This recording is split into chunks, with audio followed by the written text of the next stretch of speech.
কিন্তু উনি तालीम दें যে खबरदार अपने बूढ़े बाप का ख्याल रखना, खबरदार अपनी माँ की खिदमत करते रहना। तालीम दें मुरीद करार समय बोलो मैं वादा करता हूं कि 5 वक्त नमाज उनके वक्तों पे अदा करता रहूंगा।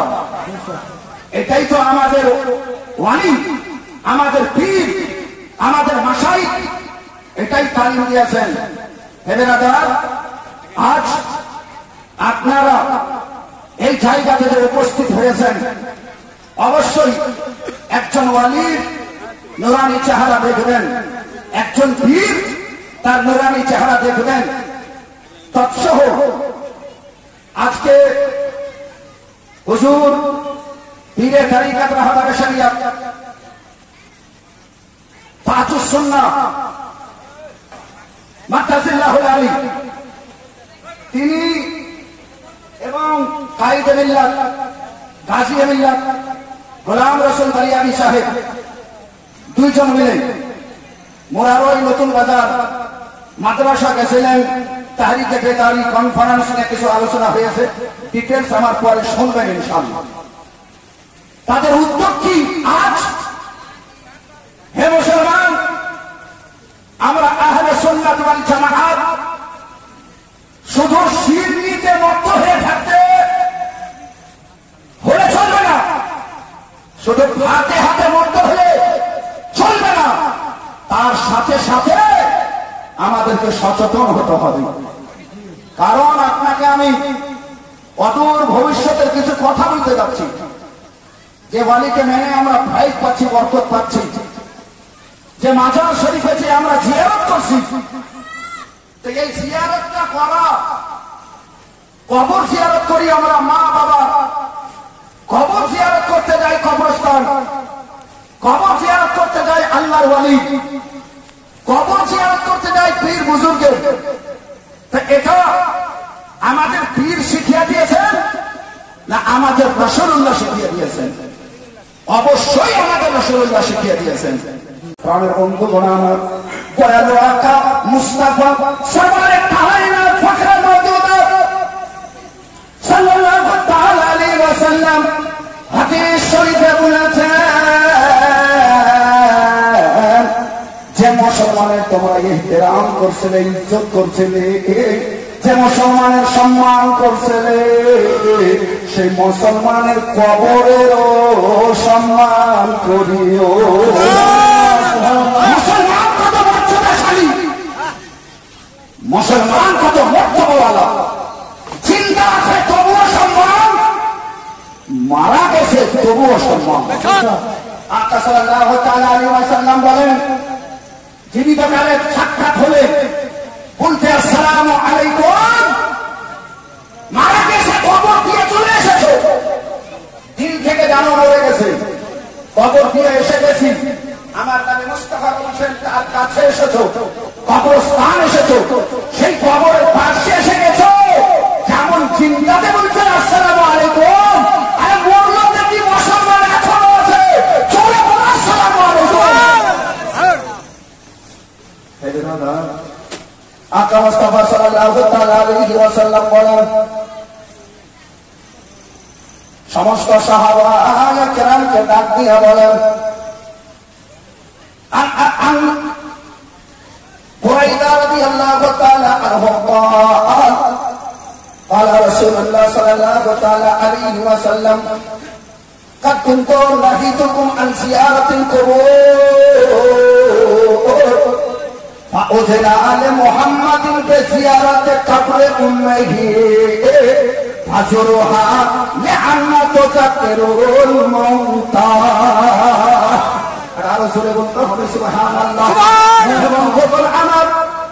আপনাকে আমি হাওয়াতে বক্তব্য দিয়ে যাব না, এখানে সেখানে চুক্তি জোড়াতে যাব না, উক্তি সহ বক্তব্য শোনেন, নবী মুস্তাফার হাদিস শোনেন। আকা মুস্তাফা সরওয়ারে কায়নাত ফখরে মওজুদাত সাল্লাল্লাহু তাআলা আলাইহি ওয়াসাল্লাম হাদিস শরীফে ইরশাদ করেন, আমার নবী মুস্তাফা সাল্লাল্লাহু তাআলা আলাইহি ওয়াসাল্লাম বলেন, হে আমার সাহাবাগণ, আমার আল্লাহ আমার মায়ের কবর জিয়ারতের ইজাজত দিয়েছে। আরো জোরে বলেন সুবহানাল্লাহ। আমি মুহাম্মদ قد وجدنا لمحمد بزيارة قبر أمه। তোমাদের নবী মুহাম্মদকে সাল্লাল্লাহু আলাইহি ওয়াসাল্লাম কবর তার আম্মা জানেন আমার মায়ের কবর জিয়ারতে আমাকে ইজাজত দিয়েছে। তাহলে শোনো, শুধু আমার মা পর্যন্ত থাকবে না, আরে ঝুলতে বলি সুবহানাল্লাহ। আমার দয়ালু আকা মুস্তাফা সাল্লাল্লাহু তাআলা আলাইহি ওয়াসাল্লামকে কোরআন যে বলেছে আমা আরসালনাকা ইল্লা রাহমাতাল লিল আলামিন। আমার নবী সাল্লাল্লাহু আলাইহি ওয়াসাল্লাম বাড়িতে যদি একটা ভাত তৈরি হতো অর্ধেকটা খেতেন আর অর্ধেকটা গরিব মিসকিনের আশ্রা দিয়ে বাঁচিয়ে রাখতেন। वहाँ क्या चूतो कर्म है शहर का कहा तेरा नहीं सुनता ही नहीं मांगने वाला तेरा। अरे मेरे करीम से अगर कतरा किसी ने मांगा दरिया बहा दिए है दुर्गे बहा दिए है। आने दो या तुमो को अब तो तुम्हारे जाने अरे कश्ती तुम्हें पे छोड़ी लंगर उठा दिए है। बोल यार सुभान अल्लाह।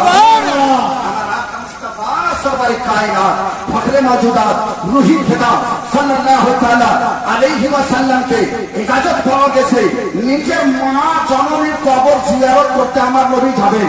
আমার আকা মুস্তাফা শুধু মায়ের কবর জিয়ারতের ইজাজত পেয়েছেন। আমার আকা মুস্তাফা আর আগে পিছে ঘুরে দেখছেন না, আমার মায়ের সাথে সাথে সবার মায়ের কেন কবর জিয়ারত সবার বাবার কবর জিয়ারত হয়ে যায়, সবার ভাইয়ের কবর জিয়ারত হয়ে যায়। নবী সাল্লাল্লাহু তাআলা আলাইহি ওয়াসাল্লাম বুখারী শরীফের হাদিসে আছে আকা সাল্লাল্লাহু আলাইহি ওয়াসাল্লাম রাত আমাদের ভারতে যেমন দুটো, নবী সাল্লাল্লাহু আলাইহি ওয়াসাল্লাম সেই রাতে বাড়ির ভিতরে প্রবেশ করেছেন। মা উম্মে সালমা শুয়ে আছেন। দয়াল আকা সাল্লাল্লাহু তাআলা আলাইহি ওয়াসাল্লাম খুব লুকি লুকি খুব ধীরে ধীরে নিজের পায়ের নাল মোবারক খুললেন, জুতা মোবারক খুললেন। খোলার পরে খাটের এক পাশে রাখলেন। আকা সাল্লাল্লাহু তাআলা আলাইহি ওয়াসাল্লাম তারপরে জুব্বা মোবারক খুলছেন আর খুলে আর খাটের এক পাশে রাখছেন। এবার একটু ধ্যান দেন, খাটের এক পাশে রাখছেন। আকা মুস্তাফা সাল্লাল্লাহু তাআলা আলাইহি ওয়াসাল্লাম এইভাবে ধীরে ধীরে রাখছেন। কেন? আমার নবী মুস্তাফার বিবি মুহতারামা সারা জগতের আম্মা জান হযরত উম্মে সালমা শুয়ে আছেন। তার ঘুমে যেন কোন রকমের ডিস্টার্ব না হয়ে যায়। তোরা ঝুমকে বলো সুবহানাল্লাহ। বিরাদার খবরদার আমার নবীর তরিকা শুনেন। আমার আকা মুস্তাফা বিবিদের সঙ্গেও কিরকম ব্যবহার করতেন। যখন তখন বিবিকে ঠোকর মেরে উঠিয়ে দিয়েন না, যখন তখন গালি বলতে লাগিয়েন না। কোত্থেকে আসলেন জানা না শোনা কত রকমের কথা বলতে আরম্ভ করাবেন। আমার আকা আমার মুস্তাফা সাল্লাল্লাহু তাআলা আলাইহি ওয়াসাল্লাম এইভাবে ধীরে ধীরে রাখছেন যেন চেতন না হয়ে যায়। বিবি শুয়ে আছে, হঠাৎ করে আমার নবী কি যে মনে হলো আমার নবী আবার জুব্বা পরিধান করলেন, আবার নালেন শরীরকে নিজের পায়ে পড়লেন। আমার আকা মুস্তাফা আর দরজা থেকে যেমনই বের হবেন উম্মে সালমা বুঝতে পারলেন নবী যেন কোথায় যাচ্ছে। সুবহানাল্লাহ সুবহানাল্লাহ সুবহানাল্লাহ। উম্মে সালমা খেয়াল যে নবী হয়তো অন্য বিবির ঘর চলে যাবে। তো হযরত উম্মে সালমা আয়েশা সিদ্দিকার ঘরে যাচ্ছেন তো নবী বীরভূমের ঝড়তোলা বক্তা মাশাআল্লাহ নিজামুদ্দিন সাহেব উপস্থিত হলেন। সুবহানাল্লাহ সুবহানাল্লাহ আলহামদুলিল্লাহ। আর মহব্বতে বলেন সুবহানাল্লাহ সুবহানাল্লাহ। আরে বন্ধুগণ আমার, তো দয়ালু আকা সাল্লাল্লাহু আলাইহি ওয়াসাল্লাম বেরিয়ে চলে যাচ্ছেন। তো হযরত উম্মে সালমা রাদিয়াল্লাহু তাআলা আনহা নবী সাল্লাল্লাহু আলাইহি ওয়াসাল্লামকে খোঁজ করতে করতে উনি ভাবলেন যে নবী এখানে তো নাই, মসজিদে নববীও তো নাই, তাহলে নবীকে আরেক জায়গাতে পাওয়া যাবে। আকা সাল্লাল্লাহু তাআলা আলাইহি ওয়াসাল্লামকে খোঁজ করতে ওনার কিছুটা দেরি হয়েছে, আর নবী নিজের গন্তব্য স্থানে পৌঁছে গেছেন। আর জোরে বলেন সুবহানাল্লাহ। সুবহানাল্লাহ। হযরত উম্মে সালমা এই একটু দেরি হয়েছে, তার মধ্যে যে দেখছে তো নবী মুস্তাফার দুই চোখ দিয়ে ঝরঝর করে অশ্রু গড়ে নবী মুস্তাফার বুকের ওপর কার যে জুব্বার কাপড় ছিল ভিজে গেছে। সুবহানাল্লাহ সুবহানাল্লাহ। আকা সাল্লাল্লাহু তাআলা আলাইহি ওয়াসাল্লাম হযরতে উম্মে সালমাকে বলছেন, তার বিবিকে বলছেন, বিবি রে, তুমি এত রাতে আমার পিছনে পিছনে যে কারণে এসেছো, তো আল্লাহ এবং রাসূলুল্লাহ তোমার সঙ্গে না ইনসাফি করবেন না। এবার জোরে বলেন সুবহানাল্লাহ। মানে তার তো মনে কিছু আলাদা ছিল। আকা মুস্তাফা মুসলমানের মনের কথা পর্যন্ত জানে। দয়ালু আকা সাল্লাল্লাহু আলাইহি ওয়াসাল্লাম বললেন, ও আমার বিবি মুহতারামা, আমি এখানে এসেছি শুধুমাত্র কবর জিয়ারত করার জন্য। যারা ঝুমকে বলি সুবহানাল্লাহ। নবী সাল্লাল্লাহু আলাইহি ওয়াসাল্লাম নিজের মায়ের কবর জিয়ারত করছেন। আকা মুস্তাফা জান্নাতুল বাকিতে সাহাবা যারা আল্লাহর ওয়ালি তাদেরও কবর জিয়ারত করেছেন। সুবহানাল্লাহ। আমার নবী সাল্লাল্লাহু আলাইহি ওয়াসাল্লাম বলছেন, বর্তমান যুগে কিছু ওয়াহাবি দল বেরোচ্ছে, বর্তমান যুগে কিছু দেওবন্দি দল বেরোচ্ছে, বর্তমান যুগে কিছু আহলে হাদিস নামক দল বেরোচ্ছে, মাযহাব বেরোচ্ছে। তারা শুধু মুখে বলে না, তারা কায়াতখানা পীর বুজুর্গ ওয়ালিদের মাজারকে ভেঙে ফেলেছে। বলেন নাউযুবিল্লাহ। আরে জোরে বলেন নাউযুবিল্লাহ। হে মুসলমান, প্রিয় কথাই সহিহ মুসলিম শরীফের হাদিস, হাদিস নম্বর নোট করেন 1167। তার আগে বলতে হবে সুবহানাল্লাহ সুবহানাল্লাহ। হাদিস নম্বর 1167। عن عقبة بن عامر رضي الله تعالى عنه قال قال رسول الله صلى الله تعالى عليه وسلم لأن أمشي على جمرة أو سيف أو أقصف رجلي أو أقصف نعلي برجلي أحب إلي من أن أمشي على قبر مسلمين। ঝুমকে বলিয়ে সুবহানাল্লাহ। আমার আকা মুস্তাফা বলেন, আমাকে যদি আগুনে হাঁটতে হয় তো রাজি। নবী বলছেন, আমাকে যদি আগুনে হাঁটতে হয় তো রাজি। আমাকে যদি ধারালো ডালা তরবারির উপর দিয়ে হাঁটতে হয় রাজি। আমার পা যদি আমার জুতোর সঙ্গে আমার পায়ের চামের সঙ্গে সিলাই করে দেওয়া হয় তবুও রাজি। কিন্তু আমি মুসলমানের কবরে পা দিতে রাজি নই, মুসলমানের কবর দিয়ে হাঁটতে রাজি নই। নবী সাল্লাল্লাহু আলাইহি ওয়াসাল্লাম বলছেন, মুসলমানের কবর সাধারণ মুসলমানের কবর আমার নবী উল্লেখ করেছেন আলা কবরে মুসলিমিন। মুসলমান যাই কোনো প্রকারের মুসলমান হোক, ও যদি জুয়া খেলছিল তবুও মুসলমান, যদি কিছু করছিল গুনাহগার ছিল তবুও মুসলমান।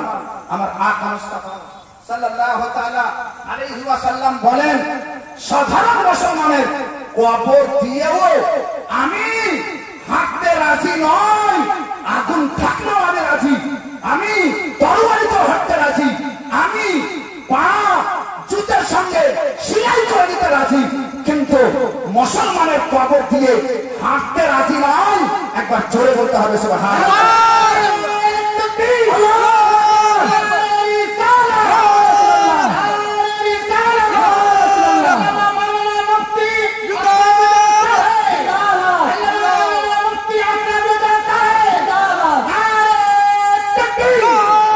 মুসলমানের কবরের যদি এই ইজ্জত আছে তো পীরের কবরের ইজ্জত বেশি হবে কিনা?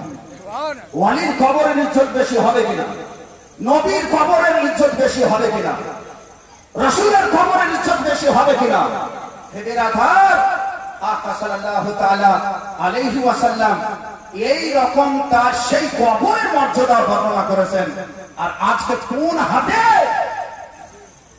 মুসলমান দাবি করে হাতুড় দিয়ে একটা পীরের মাজারকে ভাঙছে, ভিডিও করছে, আর সারা জগৎকে দেখাচ্ছে কোন মুসলমান। এরাকে কোন মুসলমান বলা হয়? এরাকে জঙ্গলি মুসলমান বলা হয়। হাদিসের পাতায় এদের নাম খোঁজ করে পাওয়া যায় না। যারা ছন্দে বলো সুবহানাল্লাহ। কারণ কবর হেফাজতকারী যারা ওয়ালিদের গোলামি করেছে তাদের নাম তো কোরআনের পাতায় দেখতে পাওয়া যাচ্ছে, তাদের নাম হাদিসের পাতায় দেখতে পাওয়া যাচ্ছে। কিন্তু যারা কবরকে ভেঙে দিয়েছে, ভেবে রাখা কার কবর? মুসলমানের কবর। একটা বাহানাবাজি করে যে রাসূলুল্লাহ সাল্লাল্লাহু আলাইহি সাল্লাম কবর ভাঙতে বলেছেন। কোন কবর ভাঙতে বলেছেন? মুসলমানের মধ্যে, মুসলমানের কবরস্থানের মধ্যে যদি সাঁতালের কবর থাকে, আগে থেকে সাঁতালের কবর আছে, আর চারদিকে মুসলমানের কবর, আর মাঝখানে তিনটা কবর সাঁতালের কবর, ওখানে যেয়ে যদি আমার মতো মৌলভী সাহেব না বুঝে জিয়ারত করে, ফাতিহা পড়ে, দোয়া করে, তো আমাকে হযরতে জনাব বশিরউদ্দিন আমার বিহাই আমাকে বলবেন, খবরদার হুজুর এই কবরের জিয়ারত করিয়েন না, কারণ এরা মুসলমান নয়, এরা হলো সাঁতাল। সাঁতাল পুড়ায় না, সাঁতাল কবর দিয়ে যায়। খ্রিস্টান পুড়ায় না, খ্রিস্টান কবর দিয়ে যায়। তাহলে এইগুলো মাজারে জিয়ারত করা চলবে না। সাহাবাই কেরাম ভুলবশত এইগুলো মাজারে যখন জিয়ারত করতেন, আমার নবী মুস্তাফা বললেন এইগুলো মাজার যেগুলো উঁচু হয়ে আছে ভেঙে ফেলো। জোরে বলেন না। এরা কোন সময় হাদিস পড়েছে না পড়াচ্ছে, হাদিসের পাতা দেখেছে না দেখেনি, শুধুমাত্র দুশমনের কারণে আল্লাহর ওয়ালিদের মাজারকে ভাঙতে আরম্ভ করেছে। নাউজুবিল্লাহ। হে বিরাদার, দয়ালু আকা মুস্তাফা সাল্লাল্লাহু তাআলা আলাইহি ওয়াসাল্লাম যেমন মুসলমানকে সম্মান করতে বলেছেন, তেমন মুসলমানের কবরকেও সম্মান করতে বলেছেন।